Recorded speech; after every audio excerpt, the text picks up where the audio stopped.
155페이지에 7번 보세요. 중간에 특수한 경우에 취득가에 그러는 게 있어요.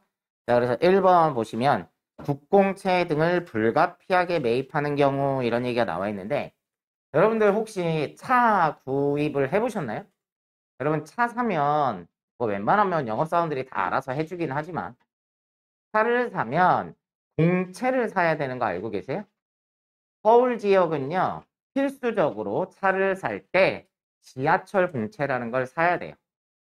그 다음에 지방 같은 경우에는 지역개발 채권 뭐 이런 게 있는데 그거를 차를 살 때는 꼭 사야 돼요. 그런데 이게 실제로 액면가액으로 사는 거랑 공정가액으로 그러니까 액면가액으로 예를 들면 액면가액이 10만 원 주고 샀는데 공정가액은 8만 원인 경우가 있어요. 자, 이런 차이가 생길 수 있다는 거죠. 그래서 그 차이는 차를 구입하면서 발생된 비용이라고 보고 취득가액에 포함을 시켜야 돼요. 자, 그래서 내용 한번 보세요. 채권의 매입가액과, 그러니까 매입가액은 일반적으로 액면가액을 많이 얘기를 해요. 채권의 매입가액과 현재 가치와의 차액이 발생할 수 있는데 그 차액은 유형자산의 취득가액으로 한다. 밑에 예를 들어 차량을 구입 시 의무적으로 매입하는 채권이 있는데 채권을 단기간의 시세차익 목적이라고 가정을 하면 액면가액 100만 원짜리를 샀는데 현재 가치가 80만 원이라는 거예요. 이거를 구입 시 매입가액과 현재 가치와의 차액 20만 원은 차량의 취득가액을 구성한다 이렇게 나와 있어요. 자, 그래서 밑에 보면 분개를 해놨죠. 그럼 차변의 단기 매매 증권은 현재 가치 공정가액으로 해야 되니까 80만 원짜리가 생기는 거고 현금이 나간 건 액면가액만큼 지급하고 샀으니까 현금이 100만 원이 나가는 거예요. 그러면 공정가액과 차이는 뭘로 한다? 차를 구입하면서 추가적으로 발생된 비용이라고 보고 차량 운반국 가격에 포함을 시키라는 얘기입니다. 우리 전 시간에도 얘기했다시피 자산을 구입 당시에 추가적으로 발생되는 비용은 자산 금액에 포함시키기로 했죠? 그 개념과 비슷하게 보시면 돼요. 그래서 여기서는 지금 단기 매매 증권으로 나와 있는데 단기 매매 증권일 수도 있고 회사에 따라서 다를 수 있겠죠. 어떤 회사는 우리 회사는 뭐 장기간 갖고 있어야 되겠다. 그래서 매도 가능 증권으로 하는 경우도 있어요. 그래서 꼭 단기 매매 증권으로 하는 건 아니니까 그때그때 조금 다를 수 있다 이 뜻입니다. 이게 무슨 말인지는 이해가 되시나요? 자, 이해가 안 되셔도 그냥 암기하세요. 공정가액과 액면가액의 차이는 그 자산을 구입하면서 추가적으로 발생된 비용으로 보고 자산 금액에 포함시켜라. 항상 시험 문제는 이러한 유형으로 나와요. 그래서 뭐 자주는 아니어도 가끔 한 번씩 등장을 하는 내용이니까 그렇게 보셔야 됩니다. 자, 다음 일괄 취득이 나와요. 자, 일괄 취득은 여러 개를 동시에 살 때, 그래서 얘는 지금 내용 한번 보시면 여러 종류의 유형 자산을 동시에 구입하고 대금을 일괄 지급한 경우를 말한다. 이 경우에 자산의 취득원가는 개별 자산들의 상대적 공정가치에 비례하여 안분한 금액으로 한다. 그러면 이게 무슨 얘기냐면 밑에 예라고 나와 있어요. 예를 들어 토지와 건물을 일괄 취득한 경우에 토지와 건물의 상대적 공정가치에 비례하여 매입가액을 안분하여 취득원가로 계산한다. 자, 그래서 공정가치에 비례하여 안분한다는 얘기입니다. 자, 이렇게만 설명 들으면 이해가 안 되시잖아요. 그죠? 자, 여기 보세요. 예를 들어서 우리 회사에서 건물이 필요한 거예요. 그래서 건물을 사려고 했더니 건물이 공중에 떠 있진 않잖아요. 그래서 이 건물을 사려면 자, 이 토지도 같이 사야 돼요. 이런 거예요. 그래서 우리가 건물과 토지를 합쳐서 3억 원에 사기로 한 거예요. 자, 그러면 여러분은 건물을 샀잖아요. 예를 들어서 현금 주고 샀다고 가정해 볼게요. 그러면 건물하고 토지하고 자산이 생겼으니까 각각 써줘야 되잖아요. 그러면 건물은 얼마짜리가 되고 토지는 얼마짜리가 되느냐 이걸 결정을 해야 된다는 거예요. 근데 이거를 임의로 나눌 수는 없으니까 이 건물의 공정가액을 한번 알아본 거예요. 시장가액을 건물하고 토지. 예를 들어서 건물만 사려고 알아봤더니 공정가액이 8천만 원이래요. 토지만 살라고 했더니 2억 4천이래요. 2억 4천.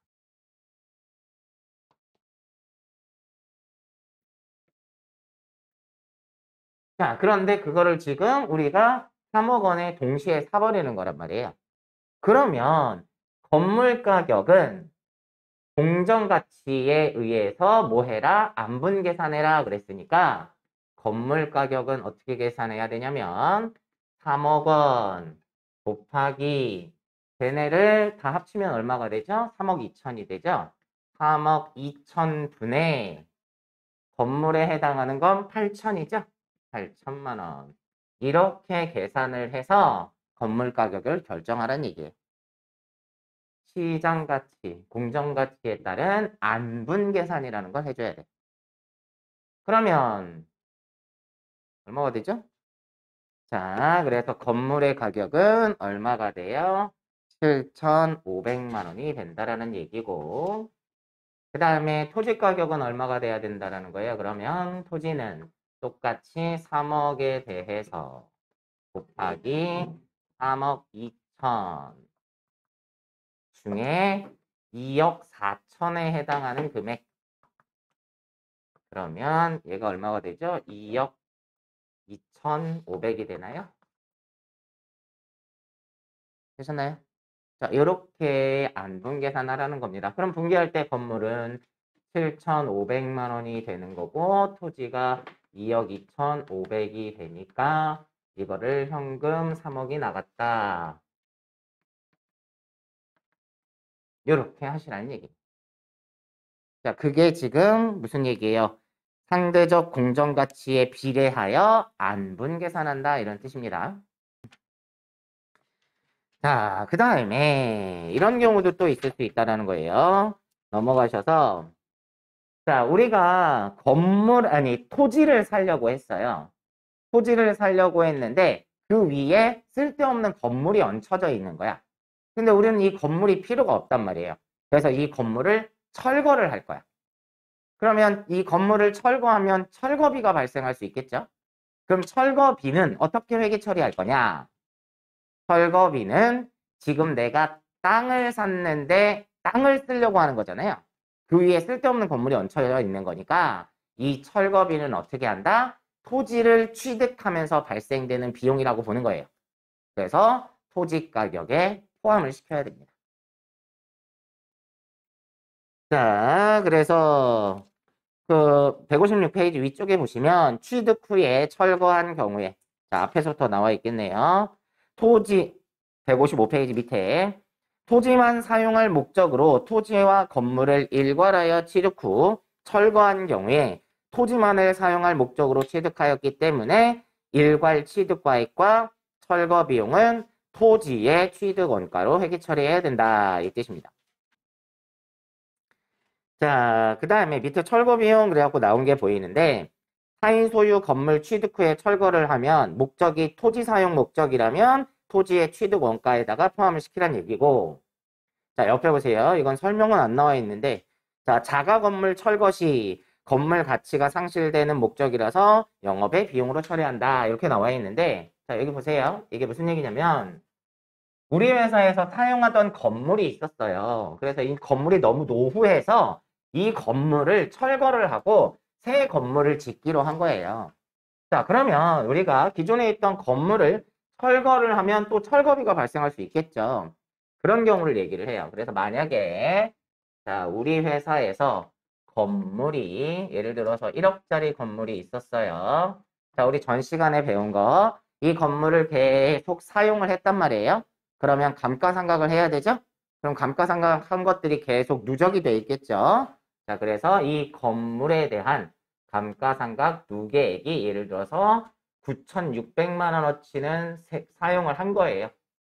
그래서 이 자산의 값어치는 지금 현재 400만 원이 남아있는 건물이 있다라고 볼게요. 이 말은 이해되시나요? 전 시간에 우리 감가상각 누계 배웠죠? 자, 그러면 간단하게 설명드리면 건물은 원래 1억 주고 샀는데 우리가 계속 사용을 하면 1년에 한 번씩 뭘 해준다고 그랬어요? 사용한 만큼 값어치가 떨어지고 그 값어치를 비용으로 인식을 해야 된다고 그랬어요. 그게 어제 배운 감가상각비였고 그 감가상각비가 계속 누적이 되면 감가상각 누계액으로 이렇게 누적시켜 놓는다 했어요.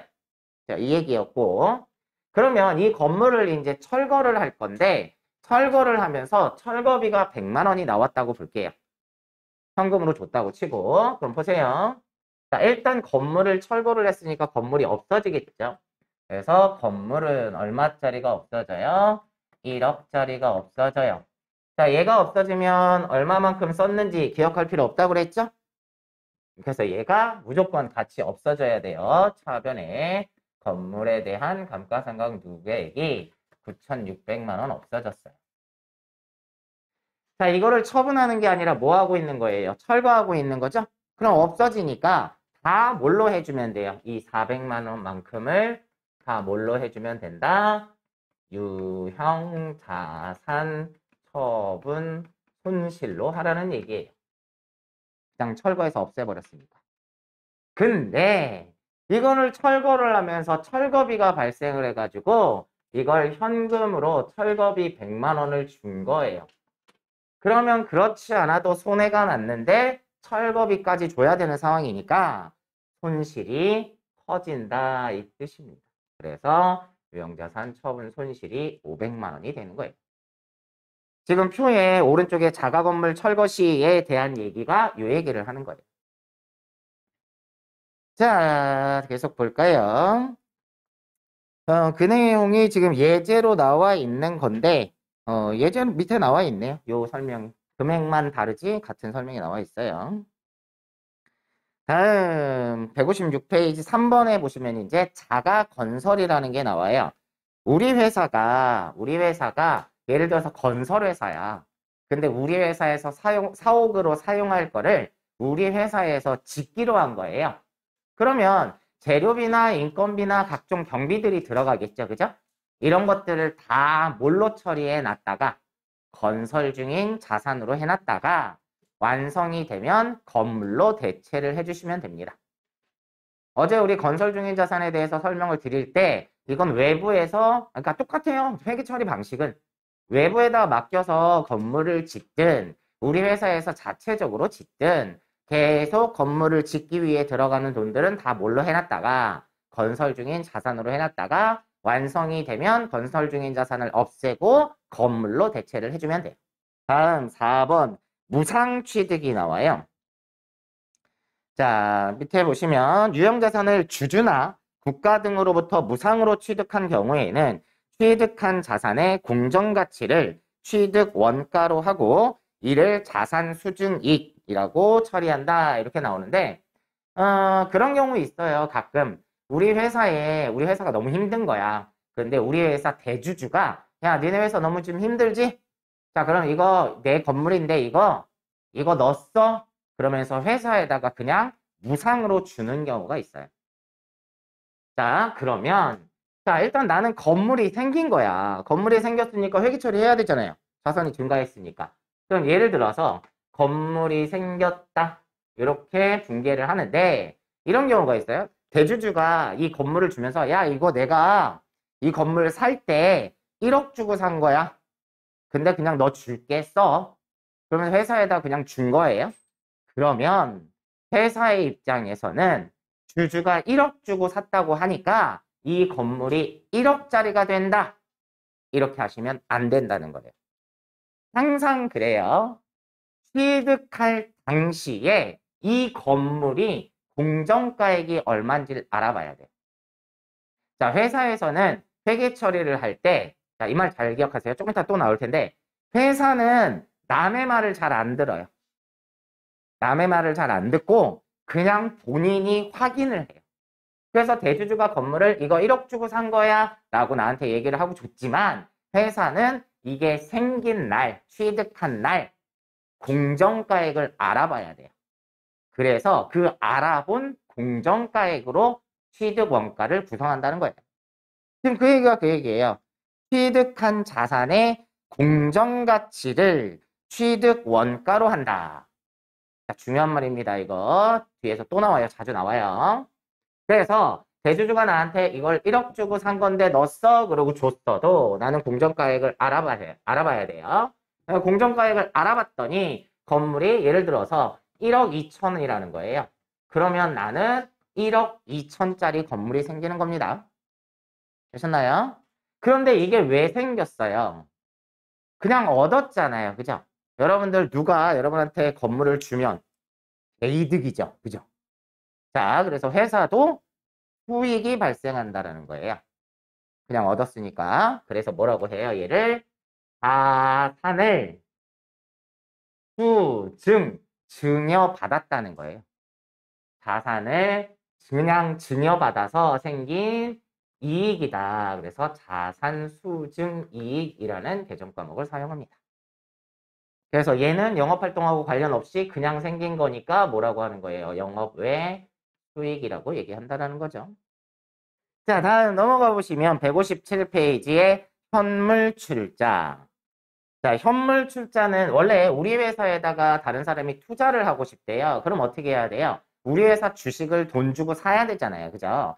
그런데 돈이 없는 대신 나는 건물이 있다는 거예요. 그래서 야, 나는 주식을 살 돈은 없는데 건물로 투자를 할게 이러는 거예요. 이런 경우를 현물 출자라고 얘기를 해요. 그랬을 때 회사에서는 건물을 받았으면 투자를 받았으니까 주식을 발행해 줘야 되잖아요. 그죠? 자, 그 방법을 얘기를 해요.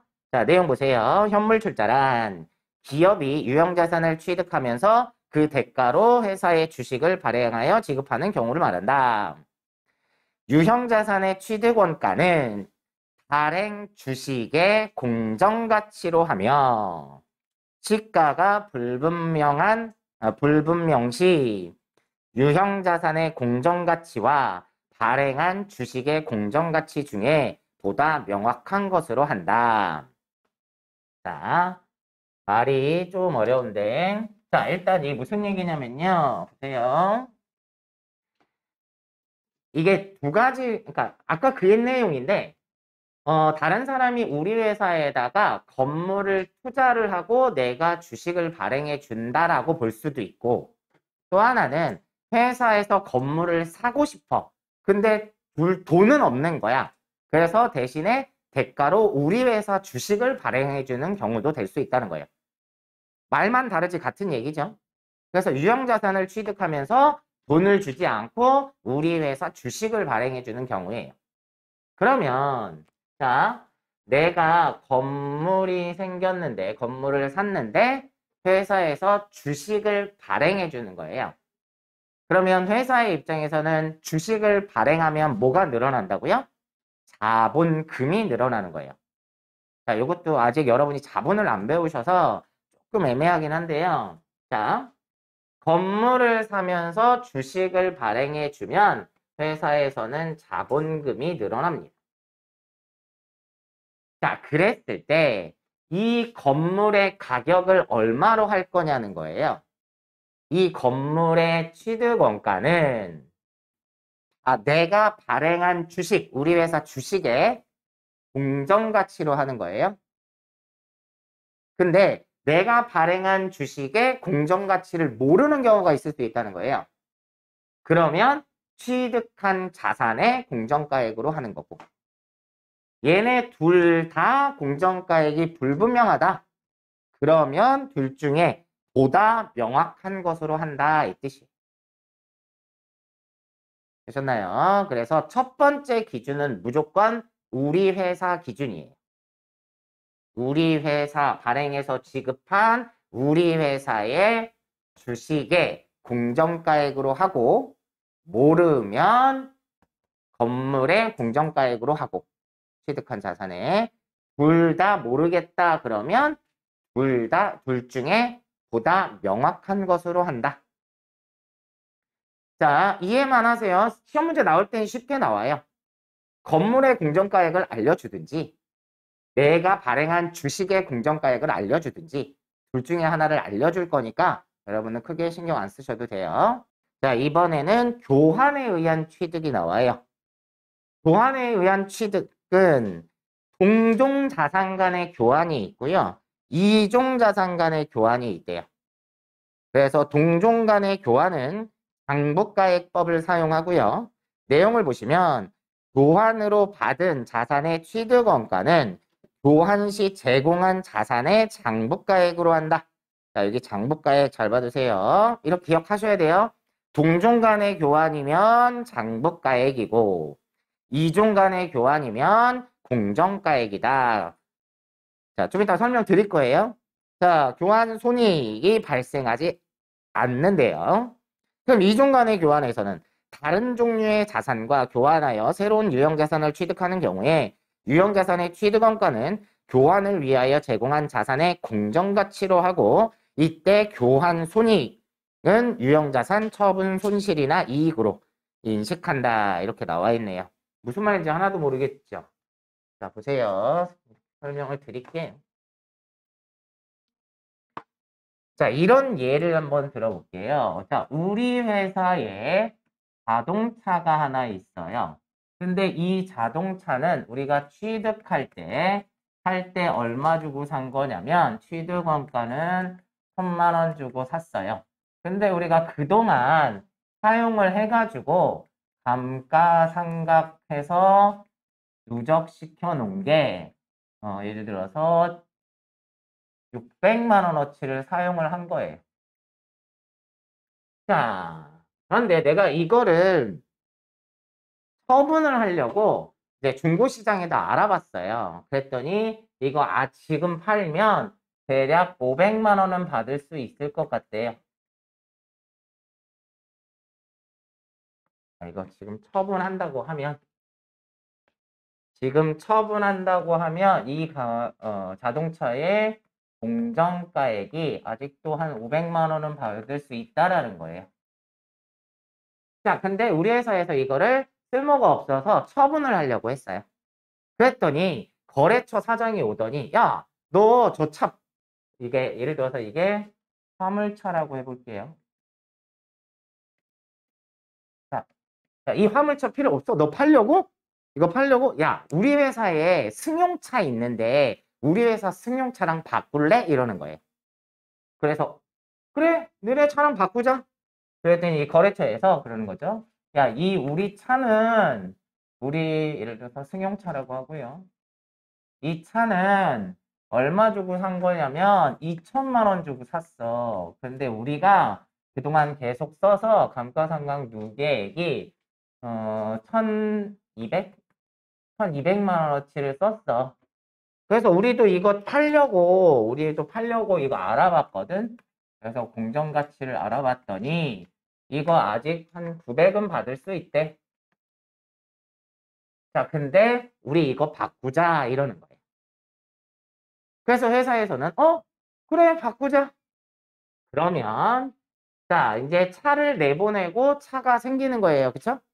그러면 대변에 우리 회사 거 차 없애야 되면 마찬가지로 대변에 차량 운반구는 얼마짜리? 1,000만 원짜리. 얘가 없어지면 무조건 같이 없어져야 되는 차량 운반구에 대한 감가상각 누계액 얼마? 600만 원. 이렇게 없애는 거죠. 되셨죠? 그러면서 우리는 이제 뭐가 생기는 거예요. 바꿨으니까. 차량 운반구가 생기는 거예요. 얼마짜리가 생기냐? 지금 동종 간의 교환인 거예요. 동종 간의 교환이었을 때 내가 취득한 자산의 취득 원가는 내가 제공한 자산의 장부가액으로 한다는 거예요. 그러면 차량 운반고가 얼마짜리가 생겨요? 400만 원짜리가 생긴다는 거예요. 그래서 아까도 얘기했던 내용이 그거예요. 거래처에서 이 차가 얼마짜리네 이런 얘기는 아예 안 들어요. 무조건 우리 회사 기준이에요. 그래서 동종 간의 교환이었을 때는 뭘로 한다? 장부가액법으로 한다 이 뜻이에요. 무조건 장부가액으로 하다 보니까 이 유형자산을 처분하면서 이익이나 손실이 절대 발생할 수 없다라는 거예요. 자, 이렇게 처리하는 걸 말하는 거고, 자, 또 한 가지는 이제 이종 간의 교환을 볼게요. 자, 이렇게 우리 회사의 화물차가 쓸모 없어져서 처분을 하려고 했는데 거래처에서 그러는 거예요. 니네 차 저거 필요 없어? 야, 우리 회사에서 요 기계장치 있는데 이거랑 바꿀래? 이러는 거예요. 그러면 이런 경우는 이종이라고 보는 거예요. 그래서 기계장치를 취득원가 2천만 원 주고 샀대요. 감가상각 누계액이 1200이래요. 이거 자기네도 팔려고 알아봤더니 900만 원으로 나온대요. 근데 바꾸자는 거예요. 자, 그러면 잘 보세요. 아까 동종 간의 교환이었을 때는 장부가액이라고 그랬죠. 장부가액법. 이종 간의 교환이었을 때는 공정가액법을 씁니다. 그래서 대변에 똑같이 차량 운반구가 1000만 원짜리가 없어져요. 얘가 없어지면 차량 운반구 감가상각 누계액 얼마? 600만 원. 그리고 우리는 뭐가 생긴다고요? 기계장치가 생기는 거예요. 그런데 이 기계장치, 교환으로 취득한 이 자산의 취득 원가는 뭘로 한다? 내가 제공한 자산의 공정가액으로 한다. 얘도 남의 말은 안 들어요. 내가 알아본 것만 한다는 얘기예요. 그래서 얼마짜리? 500만 원짜리의 기계장치가 생기는 거예요. 그러면 회사의 입장에서는 1000만 원 주고 사서 600만 원어치 쓰고 팔았는데 500만 원짜리를 받았으니까 회사에선 이익이겠죠. 그래서 유형자산 처분 이익이 얼마가 생긴다? 100만 원이 생긴다 이 뜻입니다. 그래서 여러분한테 이렇게 분개하라는 문제가 나오는 경우는 거의 없고요. 이론 문제로 등장을 해요. 그래서 여러분이 꼭 기억해야 될 건 뭐라고요? 동종 간의 교환이었을 때는 장부가액법, 이종 간의 교환이었을 때는 공정가액법. 요거는 꼭 기억을 좀 하셔야 됩니다. 자, 그거에 대한 설명을 드린 거고요. 아, 요거 하나만 더 설명할게요. 157페이지에 교환 취득 표 나와 있죠. 박스 밑에 보시면 별표 1 해놓은 게 있어요. 자, 요거 잠깐 보세요. 불확실시 교환으로 취득한 자산의 공정가치로 할 수 있다. 뭐가요? 이종자산의 교환이었을 때. 자, 그러면 이 얘기예요. 아까 했던 거랑 비슷한 얘기인데 얘요. 지금 이종간의 교환인데 이 공정가액이 불확실한 거예요. 그러면 어떻게 해야 돼요? 내가 받은 자산의 공정가액으로 할 수 있다는 거예요. 되셨나요? 어찌됐든 정확한 걸로 표시해 줘야 되니까 이게 불확실하다면 취득한 자산의 공정가액으로 할 수 있다는 얘기예요. 되셨나요? 근데 나는 지금 알고 있잖아, 우리는. 그러니까 500만 원짜리가 생겼다고 보는 거예요. 지금 그 얘기가 1번이 얘가 불확실하면 얘로 할 수 있다는 얘기예요. 되셨죠? 그 얘기를 하는 거고 자산의 교환에 현금 수수 시 현금 수수액을 반영하여 취득원가를 결정한다. 이렇게 나와 있어요. 이게 무슨 얘기냐면 내가 이렇게 교환으로 취득하면서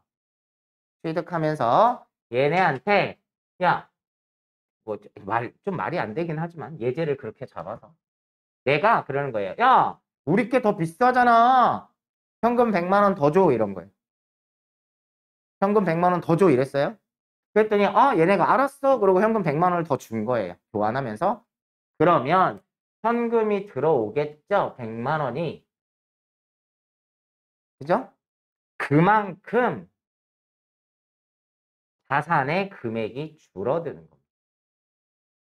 그래서 밑에 나와 있어요. 이종자산 간의 교환 시 산 자산의 가액은 제공한 자산의 공정가액 플러스 현금 지급액은 더해줘야 되고 현금 수수액은 빼주란 얘기예요. 지금 요거죠? 현금을 수수 받았어요. 받으면 취득원가에서 빼줘야 되고 반대로 얘네가 억울하다고 하는 거야. 야, 이거 우리 게 더 비싼데 억울해. 야, 그러면 현금 더 내놔. 그런 거예요. 그래서 현금을 100만 원을 더 줬어, 얘네한테.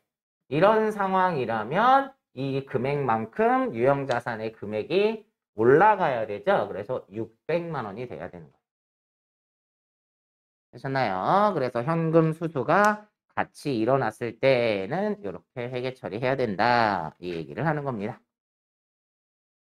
되셨으면 158페이지에 7번 장기 연불 구입이라는 게 나오는데 할부예요, 할부. 그러니까 할부, 월부나 연부를 얘기를 하는데 이때 내가 취득한 자산의 취득 원가는 미래 현금 유출액의 현재 가치를 취득 원가로 한다 이 얘기예요. 자, 그러면 장기 연불은 그 정도 그냥 보고 넘어가시면 되고요. 다음에 8번에 정부 보조금, 국고 보조금이라는 게 나오는데 자, 이것도 좀 설명을 드려야 되겠네요. 여러분들 일단 예를 먼저 들어볼게요.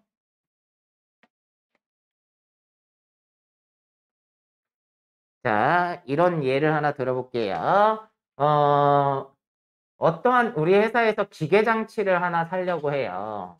자, 기계장치를 하나 사려고 하는데 이 기계장치가 미국에서 10년 전에 이미 개발이 돼가지고 안정적으로 사용을 하고 있는 기계장치가 있다고 볼게요.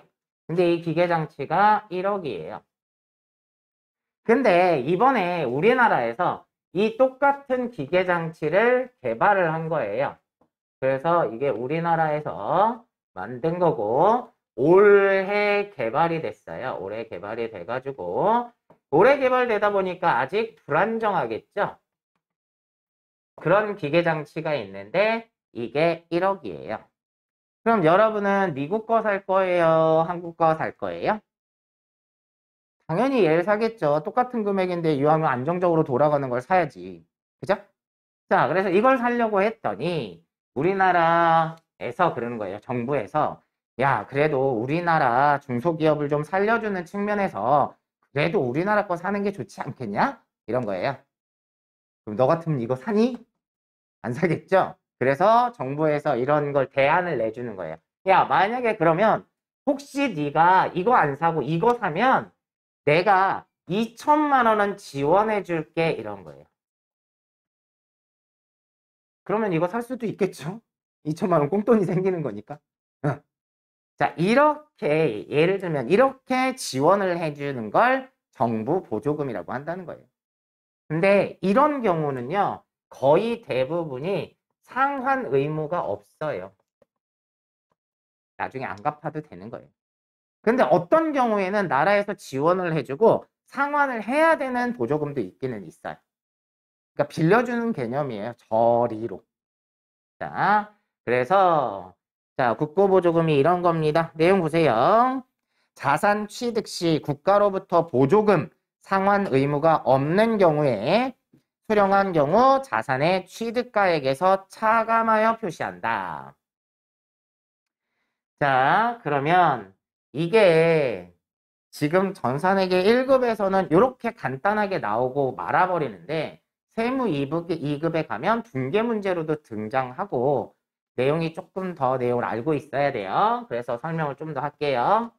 자, 지금 요 똑같은 얘기를 해볼게요. 자, 이 기계장치를 그래서 사기로 했어요. 사기로 했어요. 그래서 국가로부터 2천만 원의 국고 보조금을 받은 거예요. 그러면 자, 예를 들어서 10월 5일 날 보통예금 통장에 돈이 들어왔어요. 2천만 원이. 자, 뭘 받은 거냐면 이거는 정부 보조금을 받은 거예요. 그래서 계정 과목은 국고 보조금 또는 정부 보조금 똑같은 말로 쓰여요. 그래서 이거는 2천만 원을 국고보조금이다라고 이렇게 회계 처리를 해요. 자, 그러면 국고보조금은 또 이것도 물어보시는 분들이 있어요. 이거는 그러면 자산이에요? 부채예요? 이렇게 물어보는 분이 있어요. 이거는 상환 의무가 없는 거기 때문에 얘는 부채가 아닙니다. 얘도 그래서 뭐라고 얘기하냐면 자산에 대한 차감적 평가 계정이라고 얘기를 해요. 우리 몇 개 배웠었죠? 대손 중단금, 감가상각 누계액 이런 거. 자, 그래서 이 얘기도 해야죠. 그럼 만약에 상환 의무가 있다 이런 경우는 차입금으로 하시면 돼요. 지원을 받았는데 상환 의무가 있다 그러면 차입금으로 하시면 됩니다. 얘도 시험에 한번 나온 적 있어요. 자, 그러면 이렇게 10월 5일 날 보통예금에 돈이 들어왔는데 국고보조금을 받은 거다 이러면 재무상태표에 어떻게 표시가 되냐면 보통예금에 예를 들어서 원래 1억이 있었다고 볼게요. 1억 너무 적다. 자, 얘네 통장에 원래 2억이 있었어요. 원래 통장에 2억이 있었는데 2천만 원이 더 들어왔죠. 그러면 얘가 2억 2천이 되겠네요. 이해 되시죠? 원래 통장에 2억이 있었어. 얘는 보통예금에. 근데 보조금 받았어요. 2천만 원. 그게 보통예금으로 들어왔어요.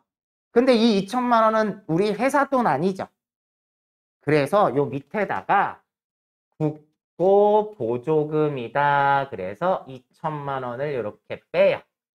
빼서 실제 우리 회사 돈은 2억만 있다. 요렇게 표시를 해줘야 됩니다. 이해되셨나요? 그래서 자산에 대한 차감 계정이에요. 통장에 돈이 들어오긴 했지만 우리 돈은 아니다. 여기까지 되셨나요? 자, 그래서 이제 이걸 가지고 우리가 기계장치를 사는 거예요. 그래서 10월 15일 날 드디어 이 기계장치를 살 거예요. 그러면 사변에 기계장치가 얼마짜리를 산 거예요? 1억짜리를 산 거예요. 그래서 이거를 어디서 꺼내줬냐면 보통 예금에서 1억을 꺼내줬어요. 그러면 보통 예금에서 1억을 꺼내준 것 중에는 기계장치 사기로 하고 지원받은 국고보조금이 같이 나가는 거죠. 쉽게 생각하면 2천만 원은 지원받은 게 나간 거고 8천만 원만 회사 돈이 나간 거예요. 이해되시죠? 되시죠? 그러면 이제 자산의 보통예금에 대한 국고보조금으로 마이너스 표시해 놨던 건 없어져야 돼요. 그 돈 썼잖아. 그러면 사변으로 국고보조금을 2천만 원 없애줘야 됩니다. 근데 잘 보세요. 기계장치는 1억짜리를 샀지만 이 1억짜리가 전부 다 우리 회사 거예요? 아니에요. 2천만 원은 우리 회사 돈이 아니라 정부에서 지원해 준 거예요. 다른 말로 얘기하면 정부 거란 말이에요. 하셨나요? 그래서 이 기계장치 1억 중에 2천만 원은 우리 회사 게 아니다. 그래서 기계장치에서 2천만 원을 또 빼줘야 돼요. 그래서 다시 하나가 생깁니다.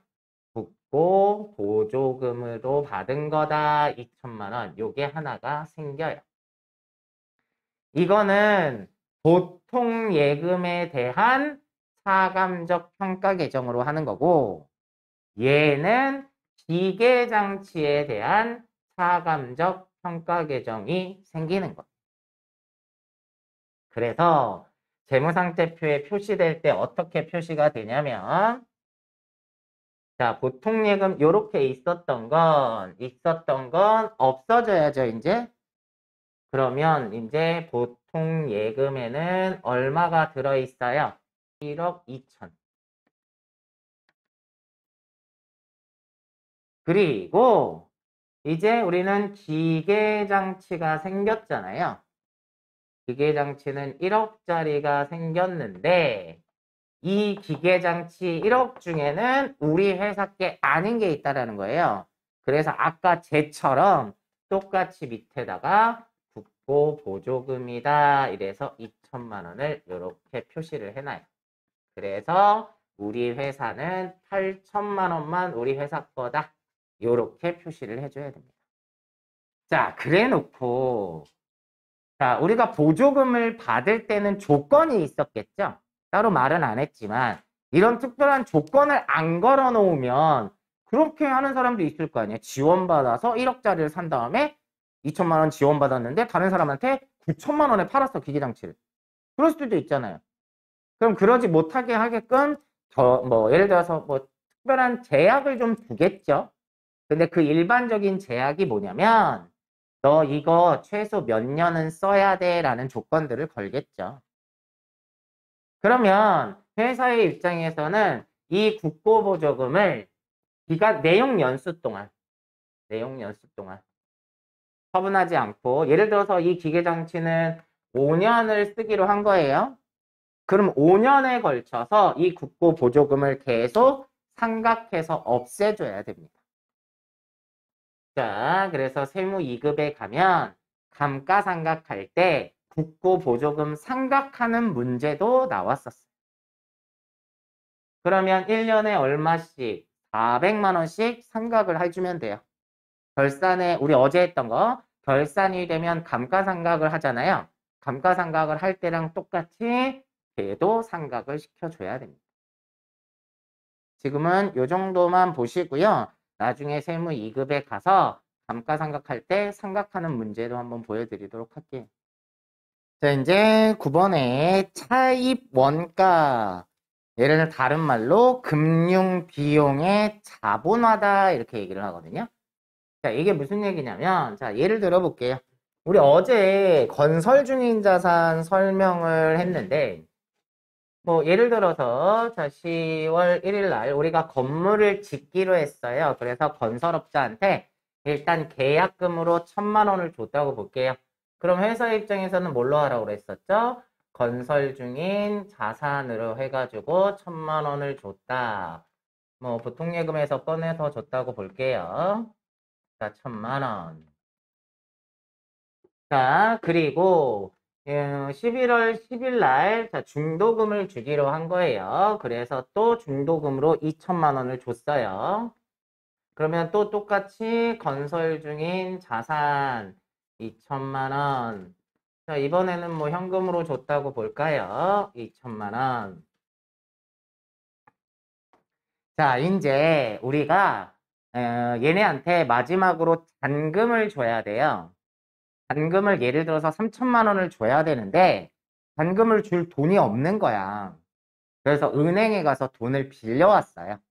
그래서 자 11월 15일 날 은행에서 1년 안에 갚기로 하고 돈을 3천만 원 잔금 줄 걸 빌려온 거예요. 그래서 현금으로 3천만 원을 빌려왔어요. 그래서 1년 안에 갚기로 했으니까 단기 차입금 3천만 원 이렇게 했단 말이에요. 근데 잔금 지급할 날짜가 12월 뭐 20일인데 미리 돈을 빌려온 거예요. 잔금 주려고. 그런데 한 달이 지났는데 12월 15일 날 은행에서 연락이 온 거예요. 야, 너 저번에 3천만 원 빌려간 거 이자 100만 원 내야 돼. 그러는 거예요. 그래서 이자를 뭐 보통 예금에서 100만 원. 자, 이 중요한 내용은 얘를 잔금 지급하려고 빌려온 거예요. 그거에 대한 이자가 발생했어요. 그러면 이 이자는 뭘로 하는 게 일반적이다? 그 자산을 취득하면서 발생된 비용이라고 보고 건설 중인 자산으로 포함시키라는 얘기입니다. 자, 지금 이 얘기를 하려고 설명을 드린 거예요. 자, 간단하게 또 설명을 드리면 내가 건물을 사려고 은행에서 돈을 빌렸어요. 그러면 이자를 줘야 될 거 아니에요? 그 이자는 뭘로 한다? 건물로 한다. 되셨나요? 그게 지금 금융 비용의 자본화다 이렇게 얘기를 하는 거예요. 자, 원칙은 이자 비용으로 하는 게 원칙이에요. 근데 일반적으로 건설 중인주 그 자산으로 하는 경우도 있다라는 얘기입니다. 자, 내용 보세요, 그러면. 차입 원가란 유형자산 등의 건설에 필요한 자금의 원천이 외부로부터의 차입금으로 이루어질 때, 지금 이 얘기죠. 이 얘기. 차입과 관련하여 발생하는 이자 등을 말합니다. 이런 걸 차입 원가라고 하고, 차입 원가는 기간 비용, 이자 비용으로 처리함을 원칙으로 한다. 다만 유형자산 등의 취득을 위한 자금에 차입금이 포함된다면 이러한 차입금에 대한 차입 원가는 취득에 소요되는 원가로 회계 처리할 수 있다 이 뜻입니다. 설명이 이해가 되시나요? 자, 그래서 시험 문제에 나왔을 때 대부분 실기 문제로는 이렇게 처리하는 문제가 나와요. 대부분. 그리고 문제에서 자산으로 처리해라 라는 식으로 알려줘요. 근데 이론 문제에서 다음 중 옳지 않은 것은 그런 것 중에 차입원가는 자산으로 처리함을 원칙으로 한다. 이러면 틀린 말이죠.